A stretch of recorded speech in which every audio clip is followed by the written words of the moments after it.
Laws for the marginalized. As you have read, the government laws to protect its citizen. जैसे कि हम लोगों ने पढ़ा कि गवर्नमेंट लॉज बनाती है उनके सिटीज़न यानी कंट्रीमैन्स को प्रोटेक्ट करने के लिए and this is not the only way in which it take the action. सिर्फ यही एक तरीका नहीं रहता जिससे वो कोई एक्शन परफॉर्म करती है. There are specific laws and policies for the marginalize in our country. हमारी कंट्री में कुछ और भी लॉज और पॉलिसीज़ है. There are policies or the schemes that emerge through the means like setting up a community or by taking a survey, etc. The government then makes an effort to promote such policies in order to give the opportunity to the specific groups. First is promoting the social justice. As a part of their effort to implement the constitution, both state and the central government create the specific schemes for implementation in the tribal area or in the areas that have a high Dalit population. For example, the government provides for the free or subsidized hostels for the students of the Dalit and the Adivasi community so that they can avail of education facility that may not be available in their localities. In addition to providing the certain facilities, the government also operates through the laws to ensure that concurrent steps are taken to end the inequity in the system. One such law policy is the Reservation Policy that today is both significant and highly continuous.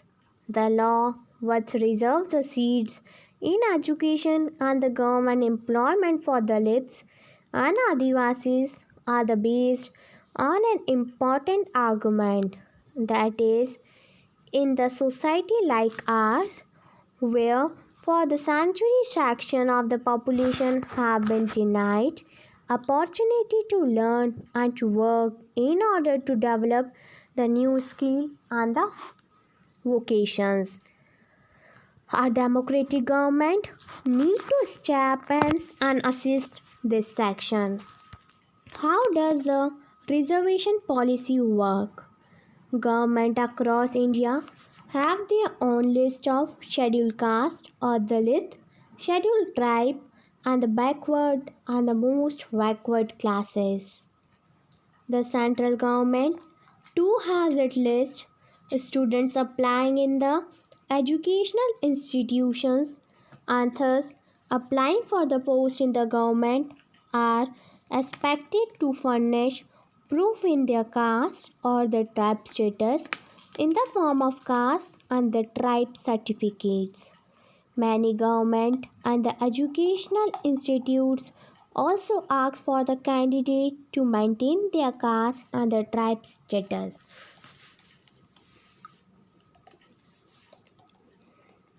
If a particular Dalit caste or a certain tribe is on the government list, then a candidate from the caste or the tribe can avail to the benefit of the reservation. For admission to the college, especially to the institution of the professional education, such a medical college, government defined a set of cut-off marks. This means that not all the Dalits and the tribals candidate can qualify for the admission, but only those who have done reasonably well and secure the marks above the cutoff point. Government also offer the special scholarships for the students. In your class 9th political science textbook, you will read more about the reservation and reservation for the backward classes. So state one reason why you think reservation play an important role in providing the social justice to Dalits and Adivasis. Here is a list of schemes. What is the scheme about and how do you think it will help promote social justice? So the first is scholarship for the students, special police stations, special schemes for girls in the government school. So you have to complete this list by providing what is the scheme about, to which this scheme is related to, and how do you think it will help promote the social justice. Protecting the rights of Dalits and Adivasis. In addition to politics, our country also has specific laws that guard against the discrimination and exploitation of the marginalized communities. Let us read the following case study adaptation from the real life account to understand the Dalit use the protection that the laws provide. The villagers of Jakmalgar are gearing up for a big festival. Once in 5 years, the local deity is honored and the priest for 20 neighboring villages come for the 5-day event. The ceremony begins with a member of the Dalit community washing the feet of all the priests and then bathing in the water used for this. In Jakmalgarh, the person who performed this task belonged to the Ratnam family. His father and grandfather both have performed the same task before him.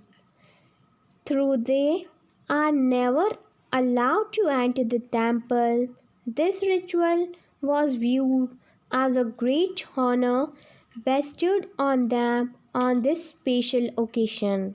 Now it was a Ratnam Chand. Ratnam was all of 20 years studying engineering in the nearby college. He refused to perform the ritual.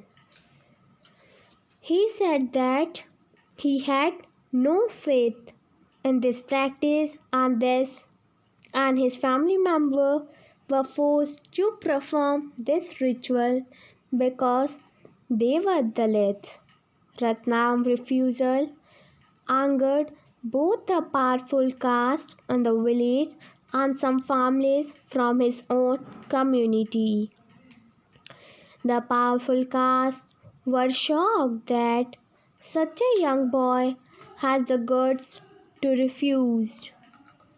They believed that it was Ratnam's education which allowed him to imagine that he could start comparing himself with them. Those from Ratnam's own caste were fearful of angering the power. Many worked on this field as the daily wages labor. If the dominant caste decided to not call them, then what would they earn? How would they survive? They also declared that the Vrata of the local deity would strike them if they refused to give in. Ratnam argued that given that not a single Dalit have even entered the temple, how could the deity be angry with them? So, here is a picture of Kabir. You may have read the Kabir's poem in your language textbook. Kabir was a 15th century poet and a weaver who also belonged to the Bhakti tradition. Kabir's poetry spoke about his love for the supreme being free of ritual and priest. It also expresses her sharp and pointed criticism of those he saw as powerful. Kabir attacked those who attempted to define individuals on the basis of their religion and the caste identity. In his view, every person had the ability to reach the highest level of spiritual salvation and the deep knowledge within themselves through his own experience.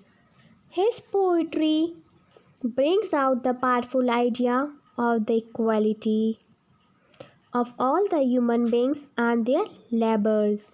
He writes about valuing the work of the ordinary potter, the weavers, and the women carrying the water pots. Labor that in his poetry becomes the basis of the understanding the entire universe. His direct, courageous challenge inspired many, and even today, the Kabir's poetry is sung and appreciated by the Dalits, marginalized group, and those critical of the social hierarchies in the UP, Rajasthan, Punjab, Madhya Pradesh, Bengal, Bihar, and Gujarat. The powerful caste decided to teach the Ratnam a lesson. His community was ordered to ostracize him and his family, and everyone was told that no one should speak or do any work for them or with them. One night, some man entered this part of the village and set his hut on fire. He managed to escape with his mother. Ratnam then went to file a case in the local police station under the Scheduled Caste and the Scheduled Tribe Prevention of Atrocities Act 1989. Other Dalit family still did not come out in his support as they were scared that similar fate might await them if they spoke out. The case was picked up by the local media that led to many journalists visiting the village. Ratnam was written about a symbol of Dalit action. The ritual was called off, but his family was forced to move out as they continued to be ostracized by the powerful caste in the village. In your opinion, does the force put on the Ratnam to perform this ritual violate his fundamental rights? Why do you think the Dalit families were afraid of angering the powerful caste? The Scheduled Caste and the Scheduled Tribe Prevention of Atrocities Act 1989. Ratnam sought the support of law, filing his complaint under the above law to act to protect against the domination and the violence of the powerful caste in his village. This act was framed in 1989 in response to demand made by the Dalits and the others that the government must take seriously the ill treatment and the humiliation Dalits and the tribal groups face in everyday sense. While such treatment had persisted for a long time, it has acquired a violent character in the late 1970s and in the 1980s. During this period, in the part of southern India, a number of assertive Dalit groups came into being and assert their rights. They refused to perform their so-called caste duties and insisted on being treated equally. Like Ratna, they refused to follow the practice located in the humiliation and the exploitation of Dalits.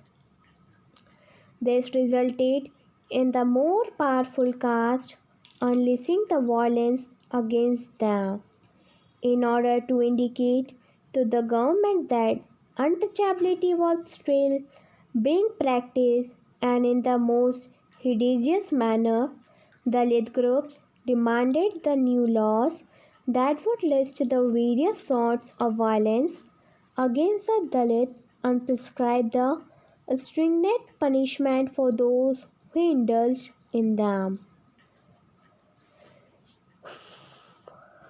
Likewise, throughout the 1970s and the 1980s, Adivasis people successfully organized themselves and demanded equally rights for their land and their sources to be returned to them. They too had to face the anger of the powerful social groups and were subject to a great deal of violence. That is why this act contains a very long list of crimes, some of which are too horrible even to contemplate. The act does not only describe the terrible crimes but also lets people know what dreadful deeds human beings are capable of. In this sense, laws such as this seek to both punish as well as to influence the way we think and act. The Act distinguishes the several levels of the crime. Firstly, it lists the modes of humiliation that are both physically horrific and the morally reprehensible and seeks to punish those who forced a member of a scheduled caste or the scheduled tribe to drink or eat any inedible or the obnoxious substances. Second is possibly remove the clothes from the people from the persons of a member of the scheduled caste or the scheduled tribe or parade him or her naked or with painted face or body or commits any similar act which is derogatory to the human dignity. Secondly, it lists the actions that disposes the Dalit and Adivasis of their merged sources or which force them into performing the slave labor. Thus, this act sets out the punish any more who wrongfully occupy or cultivates any law owned by or allotted to a member of scheduled caste or a scheduled tribe, or to get the land allotted to him transferred. At another level, the Act recognizes that the crime against the Dalit and the tribal women are of a specific kind and therefore seeks to penalize anyone who assaults or uses a force on any woman belonging to the scheduled caste or scheduled tribe with intent to dishonor her. Can you list two different provisions in the 1989 Act? Look at the glossary and write in your own words what do you understand by the term morally reprehensible. Pandit, look in your heart for knowledge. Tell me where untouchability came from, since you believe in it. Mix red juice, white juice, and the air. A body bakes in a body. We eat by touching. We wash by touching. From a touch, the world was born. She who's untouched, asks the Kabir. Only she who is free from delusion. In this poem, Kabir is challenging the priest by directly questioning at him about where the untouchability came from.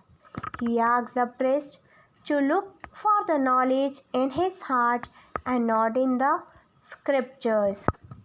Kabir goes on to describe how every human body is made of the blood and the air and has spent 9 months in the mother's womb.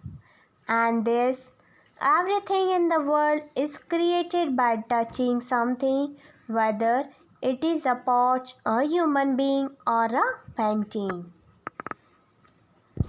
He takes the word untouchable and gives it a very different meaning. He exclaims that untouchability is the highest state of knowledge. It means not be touched by the narrow, limiting ideas. Therefore, Kabir finally turns the idea of untouchability on its head from the lowest to the highest state that a human being can achieve.